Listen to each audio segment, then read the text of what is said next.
Electronic manufacturing service EMS, ये एक ऐसा सेक्टर है जो टॉक ऑफ द टाउन है आजकल। कई वीडियोस में आप देखोगे कि यहाँ से बहुत सारे मल्टी बैगर्स निकलेंगे, आपने कई वीडियोस में ये देखा होगा। द थिंग इज, ऊपर ऊपर से लोगों को लगता है कि ईएमएस एक सिंगल थीम है, यहाँ पे सिर्फ कंपनियां चिप्स बनाती हैं और उसको मैन्युफैक्चर करके आउटसोर्स कर देती है, बाहर बेच देती है, राइट। ऊपर ऊपर से ये सही है, लेकिन इसमें बहुत अच्छी तरह से कई बिजनेस इवॉल्व हो रहे हैं। जो कंपनीज पहले सिर्फ पीसीबीज बनाती है थी, वो अभी बॉक्स बिल्ड की तरफ जा रहे हैं। जो पहले इंडिया में सिर्फ उनका प्रोडक्ट्स दिया करती थी या बेचा करती थी, अभी उनका एक्सपोर्ट्स बनने लगा है। कई कंपनीज जो पीसीबी और बॉक्स बिल्ड कर रहे थे, अब वो सेमीकंडक्टर के चिप्स भी बनाने का एस्पिरेशन कर रही हैं, और उसके कैपेक्स ऑलरेडी उनका लाइव होने वाला है। तो इसमें बिजनेस बहुत अच्छी तरीके से एवॉल्व हो रहे हैं। तो एक इन्वेस्टर को वो उसको बहुत अच्छी से तरीके से अगर ट्रैक करेंगे तो पता चलेगा कि वैल्यू कहाँ जनरेट हो रही है and where you have to focus upon heavily. तो इस वीडियो में मेरा मोटिवेशन यही है कि मैं आपको ईएमएस सेक्टर बिल्कुल बिल्कुल सिंपल में एक अच्छी तरीके से समझाऊं, ताकि जब भी आप कोई वीडियो या कोई थ्रेड या कोई किसी के मुंह से ईएमएस का नाम सुनो तो आपको समझ आ जाएगा कि कौन लोअर एंड के वैल्यू चेन में है और कौन हायर एंड वैल्यू चेन की तरफ बढ़ रहा है। तो यही इस वीडियो का मोटिवेशन है। अगर आपके पास टाइम नहीं है तो इसको पॉज करो, आप वापस आके इस पे देखो, क्योंकि इसमें मैंने लगभग 2 दिन से मैं इन कंपनीज को पढ़ रहा हूँ, तो यहाँ पे मैं उनका क्रक्स बताऊंगा। तो अगर आप ये वीडियो सुन लोगे तो ऊपर ऊपर से आपको समझ आ जाएगा whether to thoroughly read that company or not. Okay, with that let's enter into the video. पहले समझते हैं कि ईएमएस का ब्रेकडाउन, राइट। तो इसमें अपॉर्चुनिटी क्या है। तो चाइना प्लस वन का नाम आपने तो सुना ही होगा, क्योंकि पहले ये सब चाइना करती थी। तो अभी इंडिया ग्लोबल में क्या हो रहा है कि कस्टमर्स को चाइना पे चाइना से डिपेंडेंसी हटाना है और they want to diversify the manufacturing facilities. तो India is looked upon as the backup. तो इंडिया में ये बहुत सारी अपॉर्चुनिटीज आने वाली है और आ गई है। That is one of the biggest China plus one theme we are seeing that is favoring this EMS sector.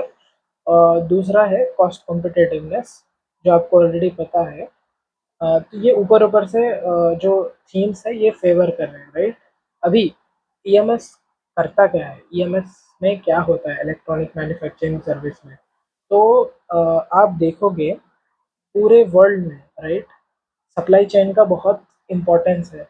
तो अगर कोई कंपनी, सब सपोज एप्पल का ही एग्जांपल ले लो, अगर एप्पल चाइना से अ, अम, अपने मोबाइल फ़ोन्स मैन्युफैक्चर करवा रही है, तो कहीं पे कुछ वॉर हो गया समझो वहाँ पे, तो आप सोचो एप्पल का प्रोडक्ट वहाँ से नहीं बनेगा तो वो अमेरिका जाएगा या फिर ग्लोबल, मतलब पूरे देश में कैसा जाएगा और कैसे बिकेगा। So there will be disruption. तो इसको बचाने के लिए कंपनीज क्या कर रही हैं आजकल, अलॉन्ग विद कॉस्ट कॉम्पिटिटिवनेस, तो वो लोग अपना प्रोडक्ट, चिप्स, डिस्प्ले वगैरह अपने देश में नहीं बनवाते। वो लोग कई कई देशों में इसको डाइवर्सिफाई करके उनसे बनाते हैं और किसी एक जगह लेके जाके उसको असेंबल कर देते हैं। ईएमएस सेक्टर में यही होता है। तो ये लोग चिप्स मैन्युफैक्चर करके उसको असेंबल करके प्रोडक्ट बना के वापस क्लाइंट को दे देते हैं, और client will focus on manufacturing and distribution, right.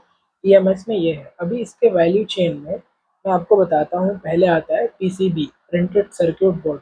आपने देखा होगा कोई भी इलेक्ट्रॉनिक कंपोनेंट में एक प्लेट होती है, मदरबोर्ड आपने सुना होगा। जो वो प्लेट होती है उसको पीसीबी कहते हैं, प्रिंटेड सर्किट बोर्ड। इसका नेक्स्ट लेवल होता है पीसीबीए, प्रिंटेड सर्किट बोर्ड असेंबली। इसमें क्या होता है, बहुत सारे सेंसर्स, ट्रांजिस्टर्स, कनेक्टर्स, रजिस्टर्स, इस सबको जोड़ा जाता है। अपने टीवी या फिर अपने मोबाइल फ़ोन या फिर अपने कई इलेक्ट्रॉनिक डिवाइस में देखा होगा कि इस पीसीबी के ऊपर काफ़ी सारे कंपोनेंट्स होते हैं। तो पीसीबीए उसमें कंपोनेंट्स असेंबल करने के बाद उसको पीसीबीए बोलता है। तो this is second level. Third होता है बॉक्स बिल्ड। तो इन कई पीसीबीएस को लेके आपने सपोज एक फ्रिज बना दिया, एक टीवी बना दी, तो इसको बोलते हैं बॉक्स बिल्ड। इसका नेक्स्ट आता है मार्केटिंग। ओके, वापस वो क्लाइंट को दे देते हैं, राइट। तो इन सबसे पहले आता है ओडीएम। ओडीएम मतलब ओरिजिनल डिज़ाइन मैन्युफैक्चरिंग। तो पीसीबी, पीसीबीए और बॉक्स बिल्ड में क्या होता है, कंपनी जो क्लाइंट होती है इनकी, वो इनको सब कुछ डिज़ाइन करके दे देते हैं, ये बस जॉब वर्क की तरह उसको छाप के वापस देते हैं। मतलब वॉल्यूम गेम होता है इसमें, इनमें डिज़ाइन में इनका इनका कुछ हाथ नहीं होता, तो यहाँ पे इनके मार्जिन्स लिमिटेड होते हैं। वेराज अगर ये ओडीएम में आते हैं, the first stage original design manufacturing, जो कोई भी इसमें आता है वो इन सब कंट्रोल कर सकता है, यहाँ से चालू करके इन सबको कंट्रोल कर सकता है। तो यही हो रहा है आजकल इस ईएमएस सेक्टर में। तो चलो पहले मैं डिस्कस करूँगा हम कौन सी कंपनीज़ को स्टडी करेंगे इसमें। तो it will be very crisp, मैं ऊपर-ऊपर से आपको बता दूँगा। अभी तक आपने समझ लिया होगा कि ईएमएस सेक्टर में वैल्यू चेन कैसा है, राइट? तो इसमें 4 कंपनीज़ मैंने स्टडी की है, Emtron electronics, Kaynes technology, Syrma SGS और सिरमा एसजीएस और लास्ट वन है एवलॉन टेक्नोलॉजीज, राइट? तो पहले देखते हैं एमट्रॉन। एमट्रॉन और सिरमा साथ में स्टडी करते हैं। तो एमट्रॉन क्या करता है, ये अभी एसएमई कंपनी है, बहुत छोटी सी। तो ये लोग क्या करते हैं, पीसीबीए बनाते हैं इंडस्ट्रियल सेगमेंट को। इसमें आ गया मेडटेक, मेडिकल डिवाइस वाले, इसमें आ गए एरोस्पेस वाले, इसमें आ गए डिफेंस वाले, इसमें आ गए रेलवेज वाले। तो सारे बड़े बड़े ये थीम्स जो है सेक्टर्स को, वो इनके लिए पीसीबीएस बनाती है, राइट? और Syrma on the other hand automotives, consumer electronics, industrial और डिफेंस के लिए पीसीबीएस बना रही है। तो इन दोनों में डिफरेंस क्या है, पीसीबीए ये भी बना रहा है, ये भी बना रहा है। तो अगर आप स्क्रीनर खोल के इन दोनों के नंबर्स देखोगे, तो एमट्रॉन में मार्जिन बहुत ज़्यादा है, 22% इनका मार्जिन है, राइट? EBITDA margin. मेरा सिरमा का है 11.5%। इनके मार्जिन्स 2 साल पहले घट चुके थे, जो कि अभी रिवाइव होके 11.5% तक आ चुके हैं, राइट? तो दोनों सेम बिजनेस करते हैं, लेकिन आप मार्जिन्स में देखोगे फ़र्क है। ये वाला 22% करता है, ये वाला 11.5% करता है। रीज़न, एमट्रॉन अभी छोटा है, तो इनके पास बहुत कंट्रोल है ओवर सेलेक्टिंग देयर कस्टमर्स। तो ये छोटे बेस के कारण ये बहुत छोटे क्लाइंट्स को पकड़ रहे हैं, जिसकी वजह से इन लोग की क्लाइंट क्वालिटी अच्छी है फ़िलहाल, जिसकी वजह से इनके मार्जिन्स फ़िलहाल हाई है। वेराज़ सिरमा ये ग्लोबल ईएमएस प्लेयर बनना चाहता है, राइट? तो इनका एस्पिरेशन है कि ये वॉल्यूम पे खेलें। तो फिलहाल इनके सारे सेगमेंट में, जो 4 सेगमेंट मैंने बताए, तो वो बताते हैं कि all the 4 cylinders are firing, 30% year on year growth आ रही है इनकी। और ये गाइडेंस भी वही दे रहे हैं कि every year they will be able to grow their business by 30%। Apart from that इनकी एक इंटरेस्टिंग थिंग ये है, इन्होंने एक डिफेंस कंपनी को भी एक्वायर किया है, तो उसका जो रेवेन्यू आएगा वो भी ब्लेंड होकर FY27 में कंट्रीब्यूट करेगा। तो इन दोनों में यही डिफरेंस है। Emtron since it's SME, I am just tracking but not planning to invest, because यहाँ पे मुझे उतना रिस्क रिवॉर्ड नहीं मिलता, क्योंकि यहाँ पे आपको बल्क में उनकी क्वांटिटीज खरीदनी होती है, राइट? तो इसीलिए Emtron I am skipping for now, but very great business. अगर मूविंग फॉरवर्ड ये सेम एबिटा मार्जिन्स बड़े बेस पे करते हैं, तो it will be again a multibagger in making, so will have to see for this. Syrma on the other hand ये currently 77 की PE पे ट्रेड कर रहा है। तो it is already pricing for the execution. Market को लगता है कि अगर सब कुछ सही जाता है for the next 3 years, then possibility है कि इसका स्टॉक प्राइस डबल हो सकता है। बट अगर कोई भी मिस्टेक हुई, एक सिंगल मिस्टेक, कोई भी क्वार्टर में इन्होंने कोई एग्जीक्यूशन मिस कर दिया, तो the stock can severe correctly, तो वहाँ पे आपको एग्जीक्यूशन रिस्क है। Let's move on to the third company, Kaynes Technology. Kaynes very interesting company. तो ये लोग भी ईएमएस से ही इनकी कहानी स्टार्ट हुई। ईएमएस से इन्होंने स्टार्ट किया, फिर अभी ये पीसीबीएस में जा रहे हैं। तो आपको ये डाउट आएगा कि पहले ईएमएस में थे, अभी पीसीबीए में क्यों आ रहे हैं? क्योंकि पीसीबीए तो पहले होता है, ईएमएस बाद में आता है। पीसी इन रीज़न ये है, ये पीसीबीए छोटा वाला नहीं कर रहे हैं, तो इसमें लेयर्स होते हैं, जितना बड़ा लेयर्स उतना कॉम्प्लेक्सिटी बढ़ जाती है। तो ये लोग मल्टी लेयर पीसीबीएस में अपना कैपेक्स करके लाइव कर रहे हैं, राइट? तो यहाँ से भी इनको मार्जिन इम्प्रूवमेंट मिलेगा। तो इनका एक कैपेक्स लाइव होने वाला है फॉर ओसैट सेमीकंडक्टर फैसिलिटी।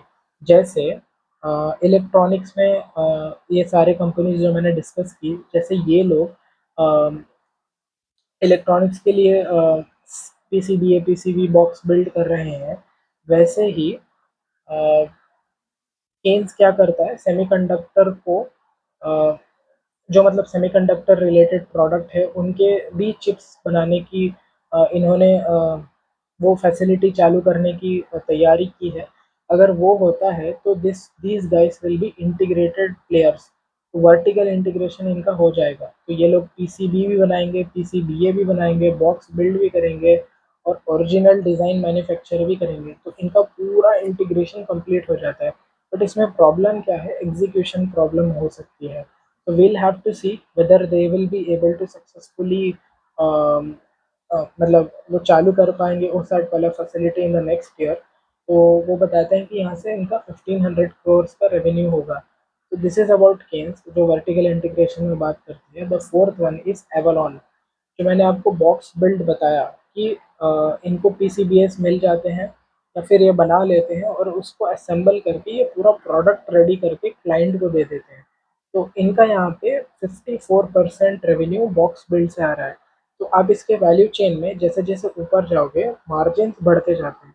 तो ये करेंटली थर्ड स्टेज पे है, मतलब आखिरी स्टेज पे है जो बॉक्स बिल्ड बना के दे रहे हैं। तो इनके मार्जिन हाई होते हैं यूजुअली।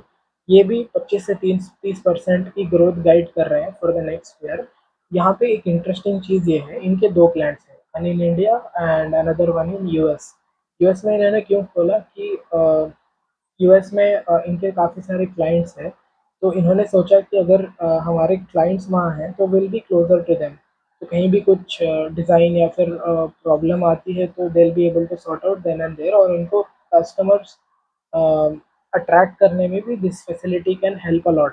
तो इसीलिए इनके दो बिजनेस है। यूएस वाला अभी लॉस मेकिंग है, तो hopefully they are aiming that it will be profitable in the next year, so will have to track this. India वाले में they are currently doing 50% of box build, right. और last Emtron में मैंने एक बात miss कर दी, तो ये पीसीबीए से हट के बॉक्स बिल्ड की तरफ जा रहे हैं।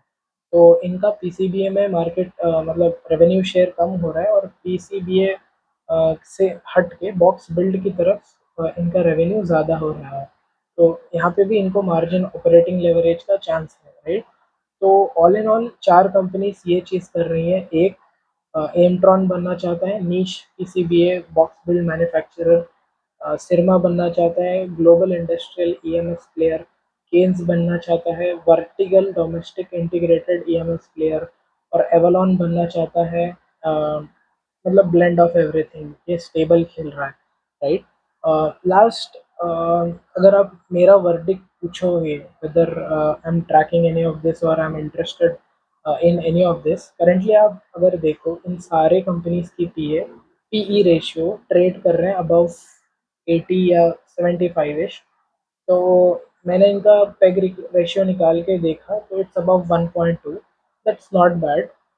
But problem comes in the execution. तो इनके ऑर्डर्स जो इंडस्ट्रियल सेगमेंट में है वो coming from aerospace, defence, medtech, ये सब।